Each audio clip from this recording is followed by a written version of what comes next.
महाराष्ट्र बंदला बीड जिल्ह्यात मोठा प्रतिसाद मिळतोय। बाजारपेठा बंद आहेत। बाजारपेठ बंद ठेवून व्यापाऱ्यांनी बंदला समर्थन दिलंय।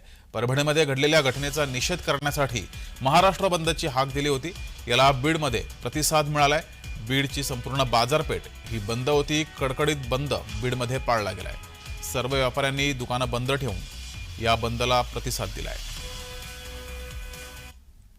इथं 6 आरोपी आहेत। या 6 पैकी 3 अटक झालेले आहेत। 3 राजकीय पक्षाशी संबंधित आहे आणि 1 राजकीय पक्षाशी संबंधित असंही म्हणतात। मला माहिती नाही की आपल्या मंत्री असलेले एक जे बीड जिल्ह्यातले मंत्री आहेत त्यांचे एक जवळचे वाल्मिक अण्णा नाव आहे त्यांचं, त्यांनी सुद्धा या आरोपींना फोन केले, या पोलीस स्टेशनला फोन केले। अशा प्रकारचा सुद्धा आरोप त्या भागातील जनतेने केलेला आहे। सभापती महोदय, माझी याच्या आपल्या मार्फत या सरकारला विनंती आहे, देवेंद्रजी फडणवीस सारखे मुख्यमंत्री झालेले आहेत की याच्यामध्ये जे जे कोणी आरोपी आहे यांच्यावर त्वरित कारवाई झाली पाहिजे। राजकीय पक्षाशी संबंधित असतील आणि पोलीस जर अशा पद्धतीने गुन्हेगारांना सहकार्य करत असेल ते महाराष्ट्र कायद्याचं राज्य आहे का गुन्हेगाराचं राज्य आहे, मात्र हा सुद्धा खुलासा झाला पाहिजे। माननीय मुख्यमंत्री महोदय।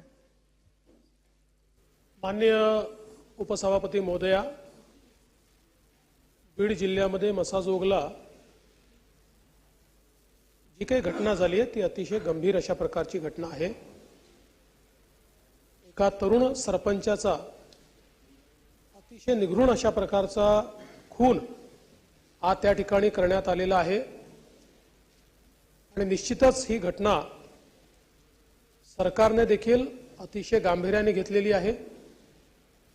या संदर्भात इथला जो पीआय आहे त्याला सक्तीच्या रजेवर पाठवलाय।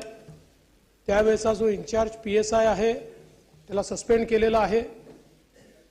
3 आरोपींना अटक केलेली आहे। काही आरोपी अद्याप फरार असले तरी त्यांना शोधून काढून त्यांना देखील निश्चितपणे अटक करण्यात येईल। मुळातच मी माननीय विरोधी पक्षनेत्यांना एवढंच सांगू इच्छितो की आरोपी कुठल्या पक्षाचा आहे, जातीचा आहे, धर्माचा आहे, कुठली भाषा बोलतो, कोणाशी संबंधित आहे, अशा प्रकारचा विचार न करता जो खरोखर घटनेमध्ये इन्व्हॉल्व असेल अशा प्रत्येकावर कारवाई केलीच जाईल।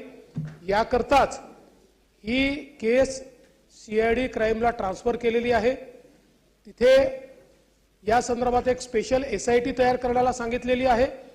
या एसआयटीच्या मार्फत याची चौकशी करून या घटनेच्या पाठीमागे जे कोणी असतील त्यांना शोधून काढून त्यांच्यावर कारवाई केली जाईल। तर या घटनांसंदर्भात अध्यक्षांनी चर्चेसाठी उद्याचा 1 दिवस ठेवला तरी चालेल असं देवेंद्र फडणवीस यांनी म्हटलंय। संविधानाचा अपमान कुणीच सहन करणार नाही असंही फडणवीस यांनी म्हटलंय। बीड परभणीवर चर्चेची सरकारची तयारी आहे असंही देवेंद्र फडणवीस यांनी विधान केलंय। अध्यक्ष महाराज, सरकार अस्तित्वात आल्यानंतरच्या घटना अध्यक्ष महाराज आणि आंबेडकरी जनतेमध्ये आणि बीडमध्ये झालेल्या घटनेचं अध्यक्ष महाराज पूर्ण राज्यामध्ये हाहाकार माजलेला आहे। अध्यक्ष महाराज, आपण कस्टोडियन आहात आमचे अध्यक्ष महाराज आणि आपल्या माध्यमातून आम्हाला न्याय मिळेल अध्यक्ष महाराज, राज्याच्या जनतेला न्याय मिळेल। सरकारने उत्तर द्यायची तयारी दाखवावी अध्यक्ष महाराज। मला माहिती आहे कामकाजाचा भाग मला माहिती आहे, पण अध्यक्ष महाराज ही गंभीर बाब आहे आणि गंभीर बाब असल्यामुळे अध्यक्ष महाराज राज्यामध्ये लोकांमध्ये तीव्र चीड परभणीच्या आणि बीडच्या घटनेचे अध्यक्ष महाराज आहे आणि म्हणून मी आपल्याला विनंती करतो अध्यक्ष महाराज, आपण निर्णय द्याल तो आम्हाला मान्य राहील, पण सरकारने याच्यातली भूमिका मांडावी अशी आम्हाला सरकारला विनंती आहे। या संदर्भात ऐकून घ्या या संदर्भात सविस्तर चर्चा करण्याची सरकारची तयारी आहे। त्यामुळे मला असं वाटतं अध्यक्षांनी जो दिवस नेमून देतील उद्याचा, आज आपला शोक प्रस्ताव असल्यामुळे आपल्या काही प्रथा परंपरा आहेत, मात्र अध्यक्षांनी उद्याचा दिवस नेमून दिला तरी आम्हाला हरकत नाही।